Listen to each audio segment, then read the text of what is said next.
Okay, so just to recap what we've been through, we've set up the accounts, we've got our billing information included, we've selected the right ad type or promoted tweet type that we want, and we've even managed to sort out our targeting. What I want to talk to you about now is selecting the right tweet for your promotional activities. Now, like I mentioned earlier, there's a couple of options available to you here. You can either create your own brand new tweet specifically for this particular campaign, or you can select a tweet that's already in existence. One of the perks to creating a new tweet within the promoted tweets ad setup is that you can create a tweet that is only shown to the target audience for your ad campaign. It will not be posted to your Twitter account or for the general public.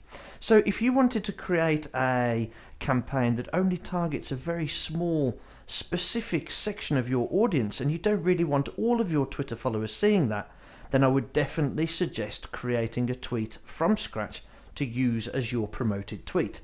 Now, I want to use the majority of this lecture to talk around some of the best practices around tweet creation. And the first one you may find quite surprising.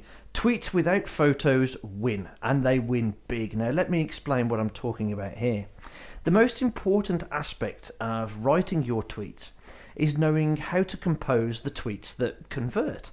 And this means composing a tweet that sends the most possible traffic to your landing page or your squeeze page to generate leads and sales or downloads, for example. And there are two really important elements of composing the perfect tweet. The first one is thinking about creating a tweet with a photo. Well, if you wanted more clicks to your link, then absolutely do not do it. Adding a photo to your tweet creates an extra link, and you can see here in this example there are two links. One is a bit.ly link directly related to or directed to the landing page where we're trying to drive traffic, and the second link is a link for the image itself. Now you can see this here versus a tweet with just one link and no additional photo. Now, although the tweet with the photo may be more eye-catching, common sense would dictate that we run with that tweet exactly, but it actually adds an unnecessary link for people to click on. It takes away from the call to action and the link out to the landing page that you're trying to promote. So don't be misled by the engagement rate percentages that you can see displayed here. These are not click-through rates. The percentages reflected, or the percentages that here reflect the number of people who clicked on the tweet. Now that means just that, it's clicked on the tweet, and that could be anywhere in the tweet, whether it's a photo link, a profile photo, or the outbound link that we're trying to target. So we can see here that the promoted tweet without the picture got an engagement rate of 2.79%, whereas the promoted tweet with the picture got an engagement rate of 17.95%. Now, on the face of it, we'd think that one with the picture far outperforms the one without the picture, but we have to remember what our core objective is, and in this case it was to drive traffic to a website, not to get people necessarily to just engage with the tweet. So we have to remember our objectives. So, just to give you an idea of what the actual website clicks look like, we can see here an example. When you look at the actual link clicks of both of these tweets, you'll be very, very surprised indeed. The tweet without the photo received 3 times more clicks to the landing page than the tweet with the photo. The long story short here is don't use photos for tweets that are meant to send traffic somewhere else.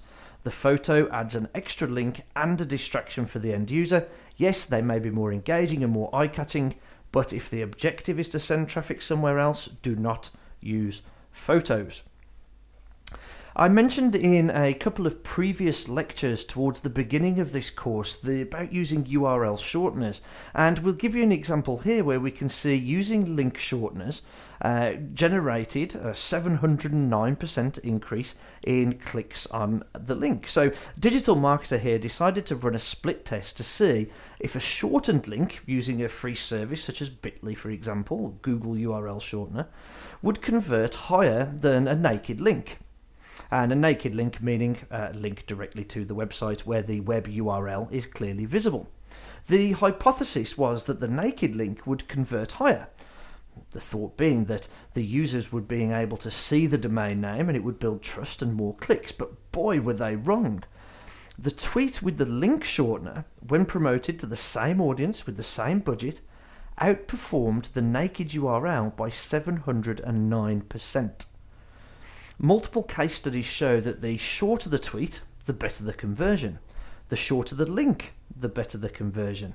And all in all, to create the best converting tweet, remember to keep it short and sweet for the end user. You can see here in this example, the naked link got 32 clicks, whereas the bit.ly shortened URL link generated 227 clicks. Again, remember your objective and do absolutely everything you can to deliver on that objective. The two big lessons here are no additional photos if we're trying to drive clicks through to our website, and the second lesson being always use some sort of URL shortener. So when it comes on to creating the anatomy of a perfect tweet, there's a couple of bullet points or a couple of key takeaways from this lecture. One is to use simple, direct copy, and an example of that would be if you're trying to promote a blog post, for example, use the title of that blog post, because titles of blog posts are usually quite engaging and quite snappy and direct and to the point. Or you could ask a question, but if you do ask a question, keep it similar to the headline that you would use, for example, in the blog title example I gave you there. Keep it very short and very sweet would be the next key takeaway. Use some sort of trackable link. Now, the reason why we say to use trackable links, yes, we want the URL shorteners because they increase click-through rates, but also you can track and see if there's a difference between what bit.ly report to you, or whichever URL shortening service you use, what they report to you in clicks being generated, and what Twitter report to you in clicks being generated through to your website. Sometimes there is a little bit of difference, and it's worth keeping your eye on that to make sure that the reporting that you're giving or the reporting that you're getting, depending on whether you're agency or client side, whether you're doing this for yourself or have somebody else doing it for you, is to make sure that you've got consistent information and worthwhile, reliable and credible data coming out of the back of it. And finally, just to hammer that point home, if we are trying to generate traffic or drive traffic from Twitter to another destination, absolutely no photos. They do not work. They create confusion, distraction, and an extra possible link for the user to click.